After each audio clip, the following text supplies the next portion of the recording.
오늘 성경 본문은 마치 부활주의를 연상케 합니다. 예수 그리스도의 부활과 함께 연합한 자가 되어야 될 것을 오늘 본문은 말씀하고 있습니다. 요한복음 3장 5절에 보면 예수께서 대답하여 이르시되 진실로 진실로 내게 이르노니 사람이 물과 성령으로 거듭나지 아니하면 하나님 나라에 들어갈 수 없다 라고 말씀을 합니다. 그와 관련하여 바울은 고린도후서에 우리가 잘 알고 있는 표현을 한번 살펴보도록 하겠습니다. 고린도후서 5장 17절입니다. 읽습니다. 시작. 그런즉 누구든지 그리스도 안에 있으면 새로운 피조물이라. 이전 것은 지나갔으니 보라 새 것이 되었도다. 옛사람이 아닙니다. 과거의 사람이 아닙니다. 새롭게 태어난 사람입니다. 새롭게. 또 고린도후서 4장 16절을 보면 그러므로 우리가 낙심하지 아니하노니 우리의 겉사람은 낡아지나 우리의 속사람은 날마다 새로워지는도다. 그리스도의 죽음과 함께 장사되었고 그리스도의 부활과 함께 다시 살아난 것입니다. 바로 그 사람이 속사람입니다. 속사람. 내 영혼이 새롭게 태어난 속사람입니다. 에베소서에는 그 사람의 특성을 다음과 같이 이야기하고 있습니다. 에베소서 4장 24절에 하나님을 따라 의와 진리의 거룩함으로 지으실 받은 새 사람을 입으라고 말했어요. 또 골로새서는 어떻게 말씀하고 있습니까? 3장 10절에서 새 사람을 입었으니 완료형입니다. 이미 새 사람이 된 것입니다. 이는 자기를 창조하신 이의 형상을 따라 지식에까지 새롭게 하심을 입은 자니라. 예수 그리스도를 믿고 새 사람이 되어지면 지식도 완전히 바뀝니다. 지식도 완전히 사라지는 거예요. 예수님 잘 믿는 사람은 머리가 좋아집니다. 정말 그러합니다. 다 변화하는 것입니다. 원래 하나님의 형상대로 지음받은 사람으로 변화되어가는 것입니다. 그러나 죄로 인하여 우리는 짐승같이 되어져 버렸습니다. 짐승과 버러지의 형상을 가졌다라고 성경이 말하던 에덴 동산의 아담과 하와가 범죄함으로 인간은 짐승과 버러지의 형상으로 뒤바꿔진 것입니다. 그런 우리들에게 그리스도 예수를 영접함으로 말미암아 새로운 형상이 다시 창조된 것입니다. 그리스도를 믿음으로 말미암아 거듭난 거룩한 백성들에게는 새로운 피조물, 새 사람, 속사람이 변화된 것입니다. 완전히 다른 사람이 된 것입니다. 사람은 사람인데 새 사람으로 바뀐 것입니다. 본질의 변화입니다. 먼저는 우리가 예수 그리스도의 이름을 믿고 영접해 하나님의 자녀가 되었는데 기대하는 것만큼 내가 온전히 멋지게 변화되지 않은 것입니다. 이것이 문제입니다. 이것이 고민입니다. 이것이 우리들에게 딜레마입니다. 변화된 줄 알았는데 변화되지 않은 자기 모습 앞에서 좌절하기도 하고 또 속도 상하고 화도 납니다. 내가 도대체 왜 그래? 그리고 자기 자신을 때로는 비하하고 학대하기까지도 하죠. 옛 성품이 그대로 남아있어 그런 것 아닙니까? 자기의 성격이 변한 줄 알았는데 돌이켜보면 제자리인 것입니다. 옛날로 다시 돌아가 버린 것입니다. 분명 구원을 받고 성경 공부도 하고 또 종교 생활도 잘 하고 있는데 말이죠. 이 질문이 우리가 들어야 할 메시지입니다. 대답이 간단합니다. 왜 그럴까요? 우리가 죽지 않아서 그런 것입니다. 바울은 고린도전서 15장 31절에서 내가 기필코 단언한다. 너에 대해서 내가 자랑을 두고 단언하는데 한마디로 한다. 한마디로 나은 날마다 죽는다라고 말하는 것입니다. 예수를 믿었지만 자신은 아직 죽지 않았기 때문에 만족감이 없고 행복감이 없는 것입니다. 오늘 6장 5절에 보면 만일 우리가 그의 죽으심과 같은 모양으로 연합한 자가 되었으면 또한 그의 부활과 같은 모양으로 연합한 자도 되리라. 이게 오늘 본문의 말씀이 주제를 붙잡은 것입니다. 예수 그리스도와 함께 죽음에 연합한 자가 되었다면 예수 그리스도의 부활과 함께 우리도 연합한 자가 되어야 될 것이 아니냐. 이제는 살아나야 된다는 거죠. 또 살아있는 내가 가는 곳마다 또 수많은 사람들이 살아나야 되는 것입니다. 나 때문에 사람들이 변하고 나 때문에 교회가 세워지는 것입니다. 불모지에 복음이 전해지는 것입니다. 삶의 부활이 없는 것입니다. 우리가 구원을 받았지만 생활에서 구원을 받지 못하기에 자기도 공허함 가운데 있고 보기도 안 좋습니다. 우리 영혼은 구원받았지만 실제 내 생활과 내 생활 방식은 옛날 그대로 있는 것입니다. 도대체 옮겨가려고 하지를 않는 것입니다. 옛날과 다른 바 없이 역시 거만하고 역시 교만하고, 그리고 이 미움, 질투, 시기가 여전히 가득하고 혈기와 화가 그대로 남아 있습니다. 괴로움이 그대로 나를 지배하고 있는 것입니다. 저는 우리 영혼이 구원을 받을 뿐만 아니라 우리의 생활도 완전히 건진받는 구원의 역사가 일어나기를 주님의 이름으로 축원합니다. 여러분, 예수 그리스도를 영접한 순간 우리 죄가 완전히 용서받은 것을 믿으시지요? 예수님의 보혈이 나를 씻어줬고 죄가 용서받았던 것을 우리는 너무나 잘 압니다. 그리고 우리의 죄와 육신과 정욕이 십자가에 못 박힌 것도 우리는 압니다. 그런데 문제가 있습니다. 분명 예수를 믿는데 내가 내 속에 육신의 정욕, 깜먹이의 자랑, 이생의 자랑이 그대로 남아있는 것입니다. 대부분 많은 그리스도인들이 이 부분을 깊이 묵상하지를 않습니다. 이 문제에 투정하고 괴로워하고 고민하면서 해결되지 않는 채 그냥 덮어두고 사는 것입니다. 우리가 학교를 몇십 년을 다녔지만 말이죠, 학교 교사 선생님들이 애들 습득시키고 교육 다 시키고 가지 않습니다. 그냥 툭툭툭 치고 지나갑니다. 공부 잘하는 학생들을 대상으로 강의를 하고 그냥 지나가는 겁니다. 이미 수학을 덮어둔 사람들 많습니다. 덮어두고 그냥 가는 거야. 선생님들이 알아요. 본인도 알아요. 또 저도 그렇게 학교 생활을 했어요. 싫고 하기 싫고 또 못한 거예요. 덮어두고 가는 거예요. 요즘 공교육의 큰 문제점입니다. 그러나 이제 우리 학교는 주도적 학습을 합니다. 아이들이 모르면은 손을 떡 들면서 도와주는 겁니다. 알 때까지 하는 거예요. 알 때까지 헬렌 켈러의 교육방법처럼 말이죠. 그냥 덮어놓고 가는 거예요. 우리 신앙생활도 그런 거예요. 우리 신앙생활도 이게 이러면 안 되는데 그러고 덮어두고 슬그머니 가는 거예요. 남들이 모르니까 하나님은 아시겠지만 하나님 의식도 잘 안 하고 살잖아요. 그냥 구원받은 것으로 우리는 만족하고 구원받은 것으로 우리가 행복 가운데 살기를 원하는 것입니다. 이 실질적으로 죽지 않아서 그런 것입니다. 내 안에 있는 어둠의 세력, 어린 시절의 상처, 그리고 부모로부터 받아 내려왔던 모든 저주들을 그냥 안고 가는 것입니다. 변하려고 하지는 않습니다. 이 가난도 대물림이라 그러잖아요. 대물림에 대해서 별로 고민하지 않는 것입니다. 그러나 우리는 거부할 줄 알아야 되는 거죠. 이것은 내가 끈질기게 고통스럽게 대면하며 괴로워하면서 내 몸 안에 있는 죄의 습관들과 옛 모습과 투쟁하고 싸워야 되는 문제입니다. 내가 나를 정확하게 알아야 되고 이것을 몰아내야 되는 것입니다.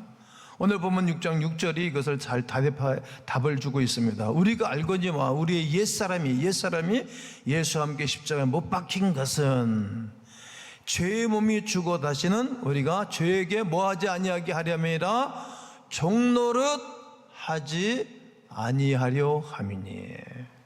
죄에게 종노릇 하지 않는다. 한번 세 번 해보시겠어요? 시작.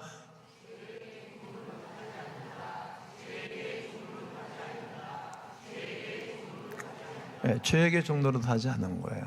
이제 의에게 종노릇 하는 거예요. 불순종에 우리가 종노릇 하는 게 아니고 이제 순종에 종노릇 하는 게 바뀌는 거예요. 우리 사람만큼 불순종하는 존재는 없어요. 동물은 말이죠, 얼마나 길들인 대로 자라는지 몰라요. 제주도 가도 있고 해외 가게 되어지면 물개쇼, 또 표범쇼, 그 보면 기똥차에 정말 기똥차된 별, 사람을 자기 주댕이에 물고 쫙 올린다. 그리고 고기 탁 던져 뚝뚝 삼키고, 그 쇼 보면 정말 이 바다 표범도 저렇게 훈련하면 쇼를 잘하는데 사람과 한 몸이 되는데 이게 사람만큼 늦은 존재는 없어요. 왜 그럴까? 죄에게 종노릇해서 그래요. 죄에게 종노릇하지 아니할 것이라고 결단을 하는 거예요. 내가 십자가 못 박혔다는 것은 죄의 몸이 못 박혔다는 것 아닙니까? 내가 십자가 못 박혔다는 것은 내 죄가 죽었다는 겁니다. 그런데 내가 죽지 아니하고 살아있으니까 계속 내 삶의 부활을 경험할 수가 없는 것입니다. 당신과 나 사이에도, 우리 하나님과 나 사이에도 말이죠. 가족 가운데서도 말이죠. 더 이상 죄에게 종노릇하지 않는 것입니다. 오늘 부를 예수 나의 산소망 이 찬송을 하는데, 실은 지난주에 은혜 찬송을 하기로 하면 이 찬송이 좀 까다롭고 좀 어려워요. 그래서 이제 교육자들이 좀 어렵습니다. 그럼 뭐 철예배도 하고 계속 시켜봐라. 그래서 저도 이제 한 주간 동안, 2주간 동안 이 찬송을 부르고 살았어요. 너무 좋았어요. 이 3절에 보게 되면 이런 가사가 있어요. 사망이 무너졌도다. 사망이 무너졌도다.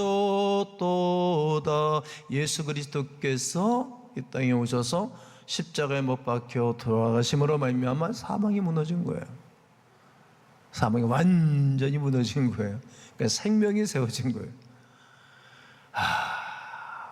예수 그리스도의 거룩한 공로는 또다시 생각해봐도 감사하고 놀라운 것입니다.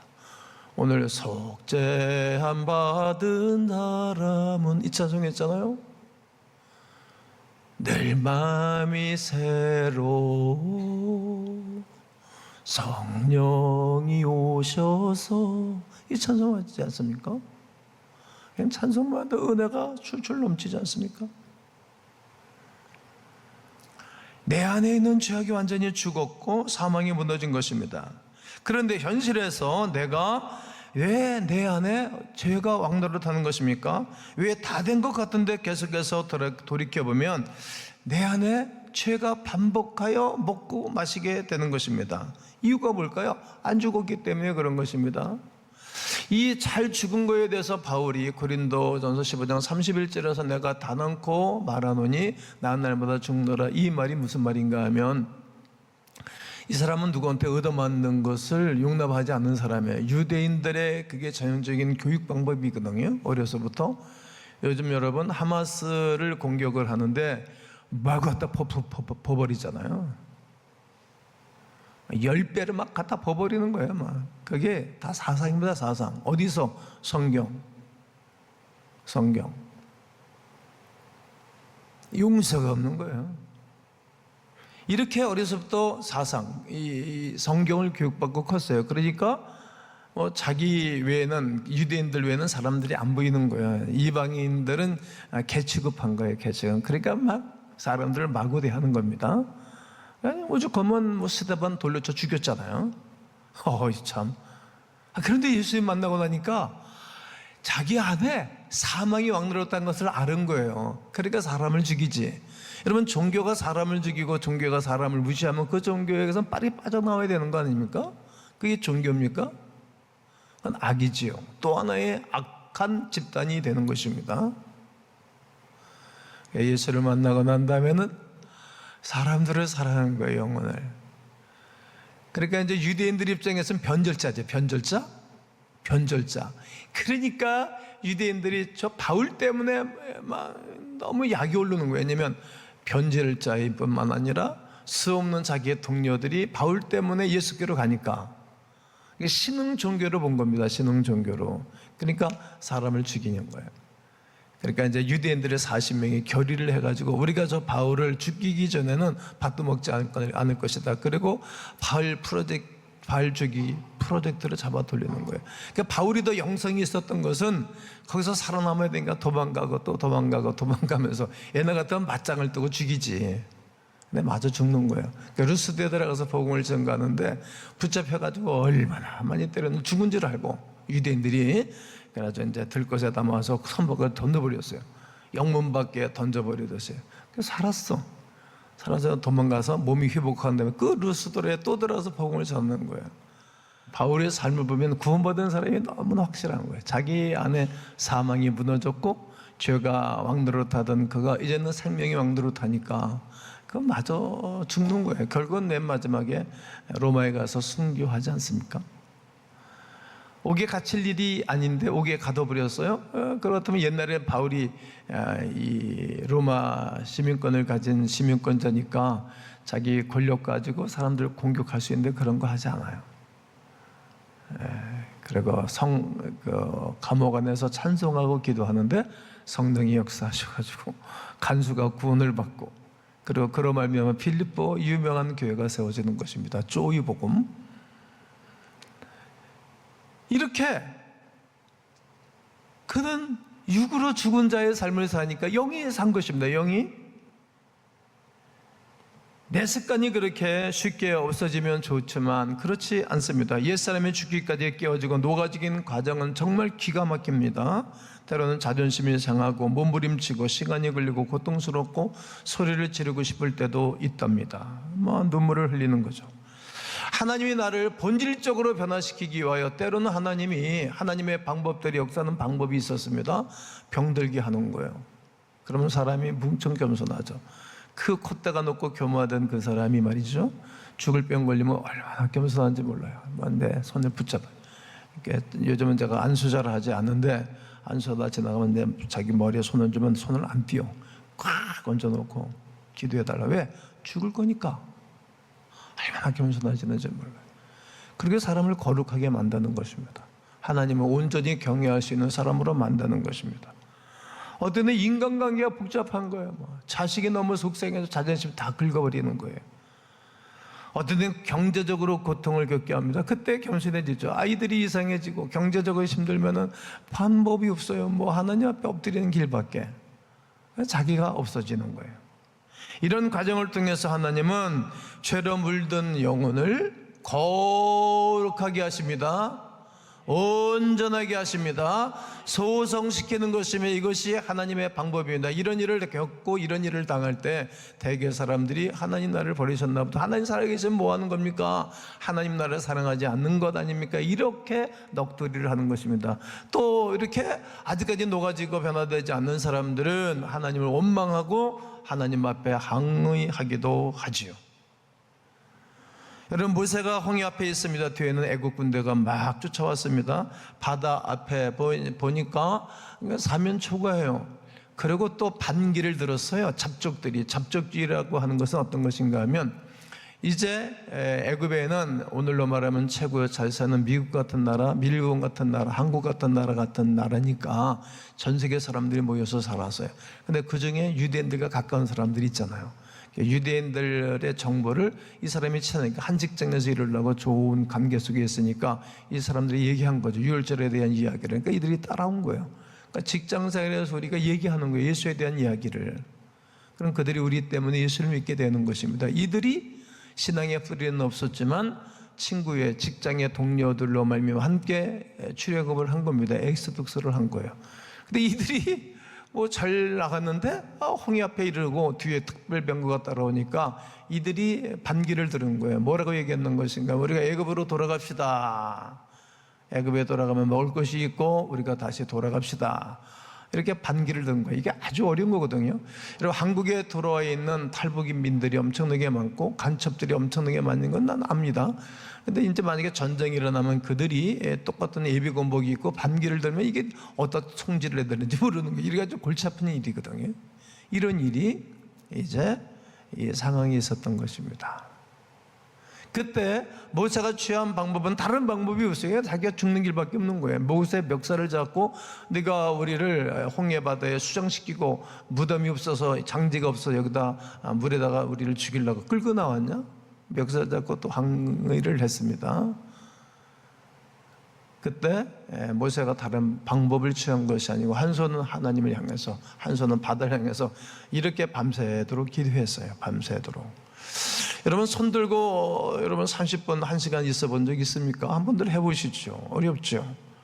네, 밤새도록 모세가 손 들어 기도할 때 물이 거슬러 올라가서 물벽을 만들어 놓고 바다를 다 물을 말려버렸어요. 그리고 이스라엘 백성들이 장엄하게 하루에 동안 다 건너갔어요. 이들이 그 홍해바다를 지나갈 때 어떤 기분이었을까? 아주 황홀한 기분이었을 거예요. 우리가 초자연적인 하나님의 응답과 역사가 일어났을 때 초자연적이죠. 황홀하죠. 그런 경험들이 우리가 일생 가운데 있었지 않습니까? 그러나 매일 이런 일이 있는 게 아니지 않습니까?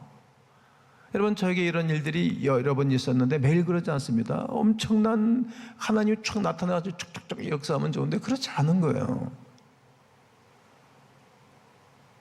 잘 기억해보고 생각해 보십시오. 이스라엘 백성들이 이제 430년 동안 종살이 하던 그들이 이제 이런 역사를 통해서 변화를 받기 시작했는데 40년 동안 광야 생활, 광야 교회 생활하면서 옛 때 묻은 죄의 근성을 벗어버린 거예요. 홍해가 갈라져서 순식간에 건너갔지만 건너가고 난 다음에 이들은 40년 동안 광야 생활, 교회 생활하는 것입니다. 현실에 뿌리를 둔 성실함이라는 거예요. 우리는 자꾸만 종교적으로 모든 것을 해결하려고 그러는데 그러면 안 되는 겁니다. 아이들 기도만 하면 공부가 됩니까? 어떻게? 자기가 해야지. 엉덩이 의자에 붙이고.